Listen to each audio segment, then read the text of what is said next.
Visit తో సంబంధం లేకుండా నేను చెప్పదలుచుకున్నది ఏమిటంటే, పోలవరం బనకచెర్ల ప్రాజెక్టు వల్ల తెలంగాణకు వచ్చిన నష్టం ఏమీ లేదు. తెలంగాణ ప్రజలకు ప్రత్యేకంగా విజ్ఞప్తి చేస్తున్నాం, మీరు మీ రాజకీయ నాయకులు చెప్పే మాటల్లో పడి కొట్టుకుపోకండి. దానివల్ల తెలంగాణకు వచ్చే నష్టం ఏమీ లేదు. కానీ పోలవరం బనకచెర్ల ప్రాజెక్టును నిందిస్తే నష్టం వల్ల ఆంధ్రప్రదేశ్ ప్రజలకే. ఎందుకంటే ఇది ఇంకొక కాళేశ్వరం లాగా ఆంధ్రప్రదేశ్ ప్రజల మెడలో గుదిబండ కాబోతుంది. ఇది మేము స్పష్టంగా చెప్పదలుచుకున్నాం. పెండింగ్ లో ఉన్నటువంటి ప్రాజెక్టులు, డిస్ట్రిబ్యూటరీలు, బ్రాంచ్ కెనాల్స్, పంట కాలువలు గనక పూర్తి చేస్తే 1,50,000 కోట్ల నుంచి 2 లక్షల కోట్ల వరకు సంపద సృష్టి జరిగే అవకాశం మన చేతుల్లో ఉంది. అంతేకాకుండా కనీస పక్షాన 15 లక్షల ఉద్యోగాల సృష్టి జరిగేటటువంటి అవకాశం మన చేతుల్లోనే ఉంది. అది కూడా ఎకరానికి 1,00,000 నుంచి 1,50,000 రూపాయలు ఖర్చు పెట్టడం ద్వారా.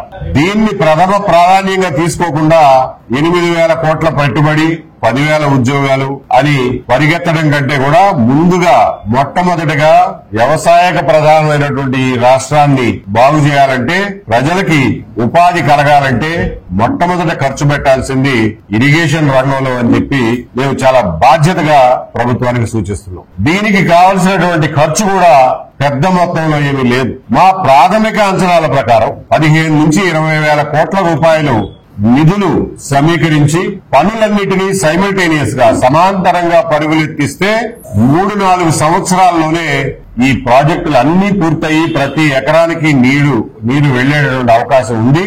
దీన్ని ప్రయారిటీగా తీసుకోమని చెప్పి ప్రభుత్వానికి సూచిస్తున్నాం. అలాగే